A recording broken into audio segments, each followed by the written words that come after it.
This group came with the Institute for Voices of Liberty, which is dedicated to encouraging democracy in Iran. Ellie Kohanim's family fled the republic when she was 5 years old. They are here to tell the people of Israel that they support them and they reject the Iranian regime's anti-Semitism and genocidal desire to wipe Israel off the face of the earth. In 1979, the revolution led by Ayatollah Khomeini turned Iran from a pro-Western power to a country dedicated to destroying Israel and spreading its Islamic beliefs worldwide. These Iranians call the past 42 years an aberration in Iran's long history. Unfortunately, this regime is at war with Iranian history, culture, civilization, and most importantly, Iranian values of tolerance and acceptance. We're here to make it very clear to the people of Israel that the Iranian people stand with the people of Israel and that we condemn the regime in Iran, which is an occupying force. For the past year, the world has heard about the Abraham Accords. One of the goals of this mission is to let people know about what they call the Cyrus Accords. Abraham Accords, of course, as everybody here knows, is a peace agreement between Israel and its Arab neighbors.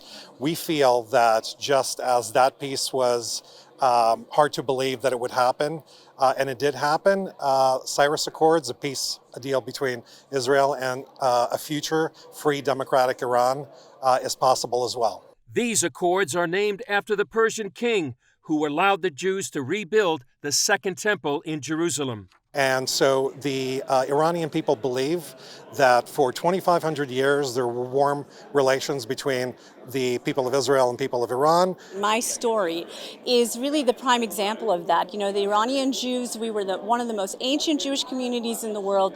We lived side by side our neighbors for over 2,500 years. I am Iranian culturally. You know, my heart is still with my brothers and sisters in the country. And so this regime that came in 1979, they are a complete aberration. They preach hatred, but the people are rejecting it. Ahmed Batabi served 2 years in an Iranian jail as a political prisoner. The main message is we are not your enemy. We love you. We can be not necessarily friend. We can be brother. We have a lot of cultural values that we can make a good Middle East with these values. Although the mission traveled throughout the country, they felt it significant as Iranians to visit Jerusalem, the city a once great Persian ruler helped to rebuild.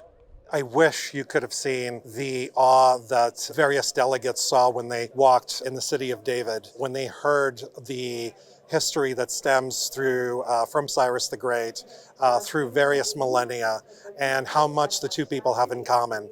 And I think it just reinforced the reason why they came here. And we hope that this is not a one-off, that this is a beginning of a long-term process, which inevitably ends up in peace and prosperity for both people right after they sign the Cyrus Accords, of course. In the meantime, their hearts remain back home. Lots of my countrymen inside Iran, which I talk to them, I read their messages, they are hoping, they are desperate, and they're waiting every minute, every second for the dismantlement of the Iranian Islamic Republic.